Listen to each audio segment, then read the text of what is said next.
welcome to a special edition of Ac3TV. I'm Justin Tippett, and today we're joined by the new CEO of the ATA, Fiona Keough. Fiona, welcome. Thanks, Justin. Glad to be here. So this is probably just a great opportunity, I guess, to talk to some of the contact centre community and tell them a little bit about Fiona. I know you've been in the industry just a little wee while, so talk us through sort of how you ended up being CEO. I had a confession that I shared today at a breakfast, which was that today marks the start of my 35th year in the industry, starting out at the NRMA on the phones, good morning inquiries, Miss Harris speaking, doing car insurance, cover notes, etc.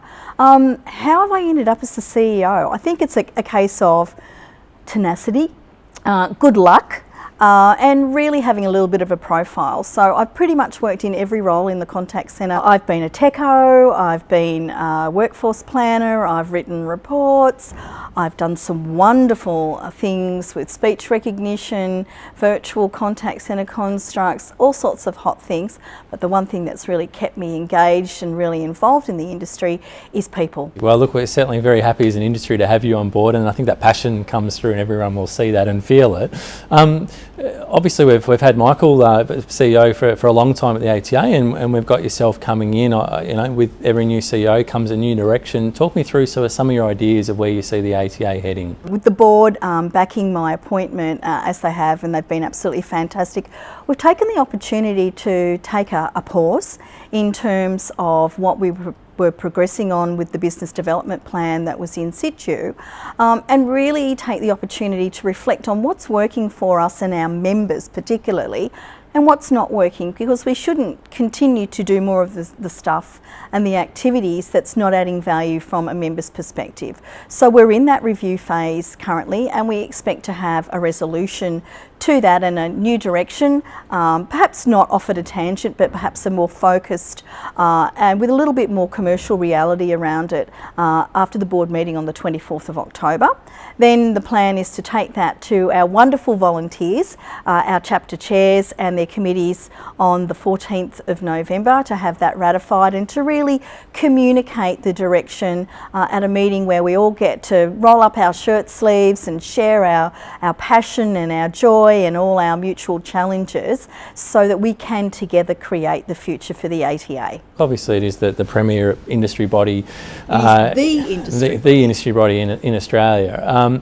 The ATA has been around a long time and probably well known for the awards. Is the awards still going to form a sort of a big part of what the ATA do? Our three pillars are recognition, excellence and leadership, and I think the awards speak to all of those three things. It's about recognising the best of the best, and we want to continue to do that with credibility. So we certainly will continue with the awards program. We're under review in terms of how we're going to judge each of the 10 categories that we currently have, and to continue with the engagement. There's nothing quite like those celebrations that we do so well as an industry, and I know each of our members in each of the states really look forward to that night of nights where you get to get really dressed up, but also celebrate each other's success. So the awards will absolutely continue. Good to hear. It is one of the best nights, so if you've never been to an awards night, make sure you get along. They're a cracking night. Especially the dancing, it's brilliant. It's always a highlight. I'm not sure if my dancing's a highlight, but it's always worth getting out there and having a go at least.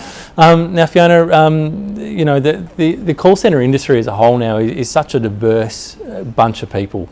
We've got, you know, the Gen Ys coming, Gen X's again coming through, you know, right up to the senior people. How do you see the ATA sort of targeting, I guess, all those different groups? Is that one of the strategies that you're looking at? Yeah, it certainly is. I mean, when you think about 74% of our workforce is Generation Y, we really need to focus on what turns them on, what turns them off.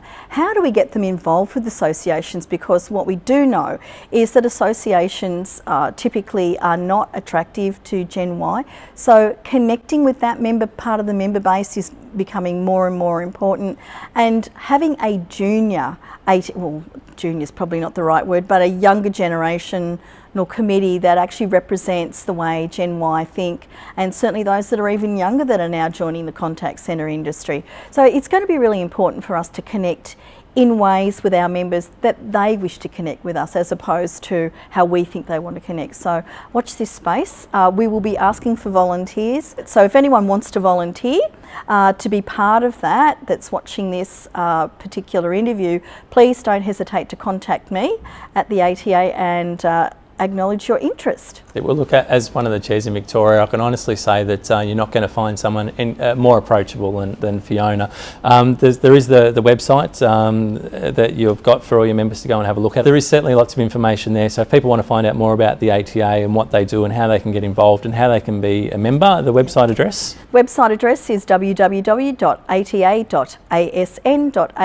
and if you want to contact me directly, it's a very difficult email address. It's fiona@ata.asn.au.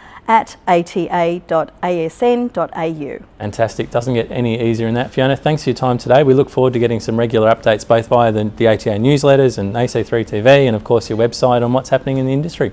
Fantastic. Thank you for your time today, Justin.